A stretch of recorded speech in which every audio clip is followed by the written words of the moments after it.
අද මාතෘකාව විනයක් නැතිකම. විනයක් නැතිකමට හේතු වන්නේ කෝපය, තෘෂ්ණාව, ආසාවන්, කනස්සල්ල වැනි දේවල්ය. විනයක් ඇතුව ජීවත් වීමට නම් මෙම හේතු නැති කරගත යුතුයි. බොහෝ අවස්ථාවල පවතින නීති රීති නිසා විනයගරුකව හැසිරෙන විලාසයක් පෙන්නුම් කරමින් මෙවැනි පුද්ගලයෝ ජීවත් වෙති.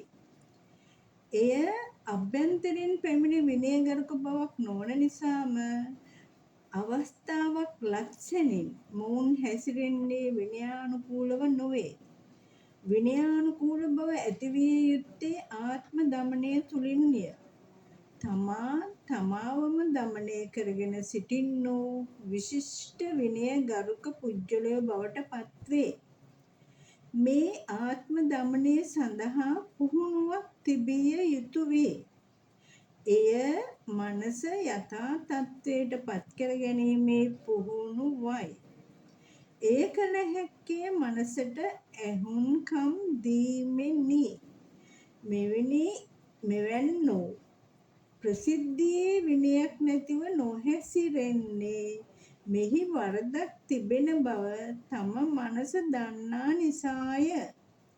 නමුත් එම වරදවල් වලට ඇබ්බැහි වී සිටීම එයින් මිදීමට ඇති බාධාව වේ. නිසලව සිටිය යුතු අවස්ථාවන් මෙවැන්නන්ටද උදාවේ. එවන් අවස්ථාවලදී මනසට ඇහුම්කන් දීම කළ හැක. එලෙසම නරක හැසිරීම් අත්හැර ජීවත් වීමේ වැදගත්කමද මෙනෙහි කළ හැක.